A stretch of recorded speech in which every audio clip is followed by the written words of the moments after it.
इधर supreme court का फैसला आया, उधर राजनीतिक दलों में भी हड़कंप मच गया। राजनीतिक दल और उनके नेता इस मुद्दे पर पलटी मारते दिखे। आप देखिए कैसे पूरा सियासी माहौल बदल गया, हालात बदल गए, जज्बात बदल गए। यूजीसी के नए नियमों पर चुप्पी साधने वाले बीजेपी के नेता अब सुप्रीम कोर्ट के फैसले का स्वागत करने लगे। स्वागत कर रहे थे तो पहले काहे नहीं विरोध किए। यूजीसी के नियमों का बचाव करने वाले बीजेपी सांसद निशिकांत दुबे भी पलट गए। सिर्फ बीजेपी ही नहीं, आप इंडी गठबंधन और बाकी दलों का हाल देख लीजिए।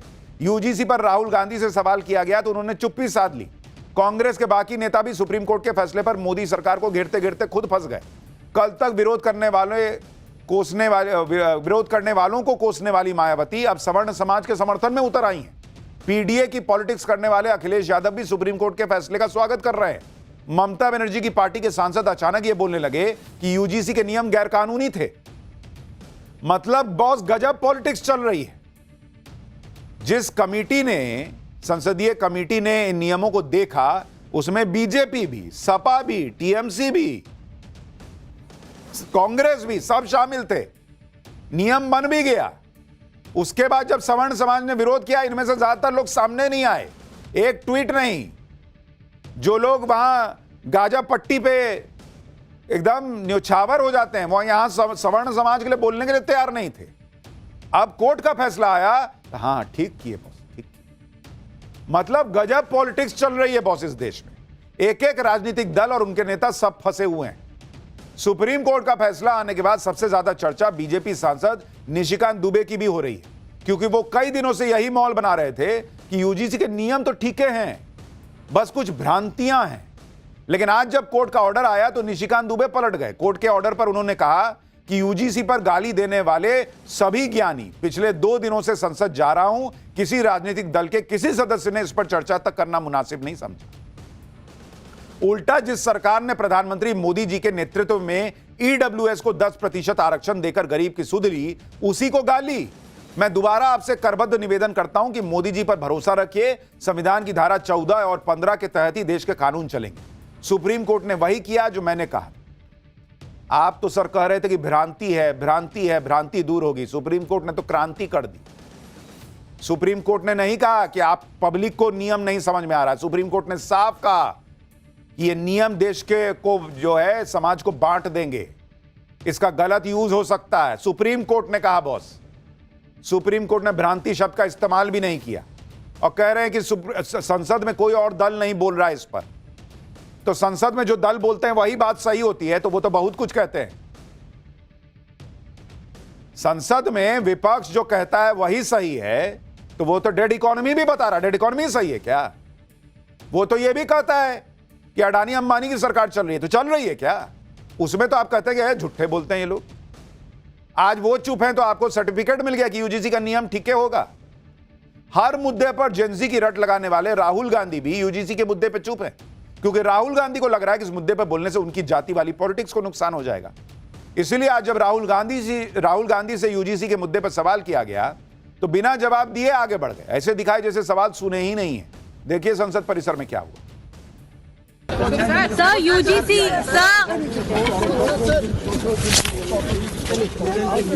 सर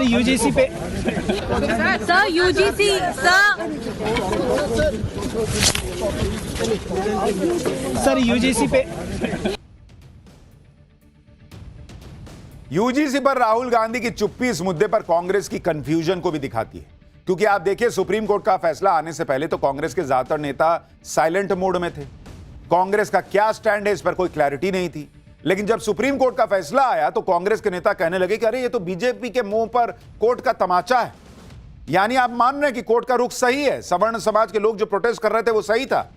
तो सही था तो चुप काहे बैठे हुए थे? आए क्यों नहीं समाज के साथ जुड़ने के लिए? क्यों नहीं आए बोलने के लिए कि इससे देश बढ़ जाएगा? तब चुप बैठे रहे। अब कह रहे हैं कि यार सुप्रीम कोर्ट ने सही कह दिया। सुनिए कांग्रेस के लोगों को जरा। भारतीय जनता पार्टी की सरकार वर्ग संघर्ष, जाति संघर्ष, धर्म संघर्ष जानबूझकर ये किया था और सुप्रीम कोर्ट ने एक ऐतिहासिक कदम उठाते हुए इनकी इस चाल को, इनकी इस करतूत को पहचाना और भारतीय जनता पार्टी सरकार के मुंह पर एक जन्नाटेदार तमाचा मारा है। पे मुझे लगता है गवर्नमेंट मात खाई है ये बताने में, लॉ बनाने में, और स्टैंडिंग कमेटी के भी कई पॉइंट्स को छोड़ दिया गया था, एज इट इज भेज दिया गया था। मुझे लगता है सरकार को एक बार फिर से स्टैंडिंग कमेटी में भेजना चाहिए। इस पे हम कास्ट में इतना भी ना बांट दे कि जो एक मकसद है हमारे इंडिया के यूथ का वो ही डिफरेंसेस आ जाए। तो अब हमें डिफरेंसेस को कम करना है, ना कि उस डिफरेंसेस को लगातार बढ़ाना है।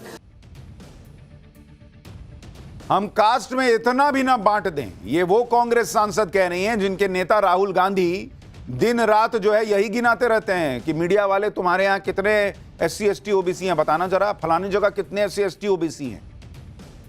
आज इनको मौका मिला तो कह रहे हैं कि अरे कास्ट में नहीं बांटना चाहिए। और सिर्फ बीजेपी और कांग्रेस के नेता ही नहीं बल्कि दूसरी पार्टियां भी सुप्रीम कोर्ट के मामले में फंस गए, फैसले पर फंस गए। जैसे मायावती कल सुबह तक कह रही थी कि सामान्य वर्ग के जातिवादी मानसिकता वाले लोग UGC के नियमों का विरोध कर रहे हैं। आज सुप्रीम कोर्ट के फैसले पर मायावती एकदम से सवर्ण समाज के पक्ष में आ गई। हालात जज्बात बदल गए। मायावती कह रही हैं कि UGC के नए नियम से सामाजिक तनाव का वातावरण पैदा हो गया है। ऐसे वर्तमान हालात के मद्देनजर रखते हुए माननीय सुप्रीम कोर्ट का UGC के नए नियम पर रोक लगाने का आज का फैसला उचित है, जबकि देश में इस मामले में सामाजिक तनाव आदि का वातावरण पैदा ही नहीं होता अगर UGC नए नियम को लागू करने से पहले सभी पक्षों को विश्वास में ले लेती और जांच कमेटी आदि में भी अपर कास्ट समाज को नेचुरल जस्टिस के अंतर्गत उचित प्रतिनिधित्व दे देती। लोग अब मायावती का रिएक्शन देखकर हैरान हैं, क्योंकि मायावती की पार्टी में ही पहले तिलक तराजू और तलवार, इनको मारो जूते चार जैसे नारे चलते थे। इसी तरह PDA की पॉलिटिक्स करने वाले अखिलेश यादव के सामने भी संकट खड़ा है, इसलिए वो न UGC के नए नियमों का खुलकर समर्थन करते हैं न विरोध करते हैं। अखिलेश यादव कह रहे हैं कि सच्चा न्याय किसी के साथ अन्याय नहीं होता, माननीय न्यायालय यही सुनिश्चित करता है। कानून की भाषा भी साफ होनी चाहिए और भाव भी। यानी अखिलेश यादव भी मान रहे हैं कि नियमों की भाषा गलत थी, सवर्ण समाज के साथ गलत हो रहा था। अखिलेश यादव ने कहा कि बात सिर्फ नियम नहीं, नियत की भी होती है। न किसी का उत्पीड़न हो, न किसी के साथ अन्याय हो, न किसी पर जुल्म ज्यादती हो, न किसी के साथ नाइंसाफी हो। एक बार अखिलेश यादव को सुनिए। अब देखिए, सुप्रीम कोर्ट के बाद सुप्रीम कोर्ट में जो बात है तो सुप्रीम कोर्ट का तो सब कुछ स्वीकार करना पड़ेगा, लेकिन उससे भी महत्वपूर्ण बात यह कि बजट आने वाला है। सुप्रीम कोर्ट का फैसला आने के बाद एक एक करके सारे नेताओं के डबल स्टैंडर्ड सामने आ गए। ममता बनर्जी की पार्टी से जब इस पर सवाल किया गया तो उनके सांसद UGC के नियमों को गैरकानूनी बताने लगे। सुनिए एक बार। ये तो ठीक ही तो अच्छा किया है। ये जो UGC गाइडलाइन अनकॉन्स्टिट्यूशनल इलीगल था और सुप्रीम कोर्ट ने जो आपको पास से सुन रहे हैं, हम तो अंदर में थे, जो हुआ तो अच्छा हुआ, वो तो हम लोग का बात ही था, इसको बंद करना है। यानी आज की डेट में देखिए तो सब ये दिखाने में लगे कि हाँ सुप्रीम कोर्ट ने जो किया वो सही था। इनकी सच्चाई ये है बॉस, A to लेके Z सारी पॉलिटिकल पार्टीज के लिए कह रहा हूं। इनकी सच्चाई ये है, इन सब को पता था कि सामान्य वर्ग के साथ अन्याय हो रहा है इस नियम के तहत, सबको पता था।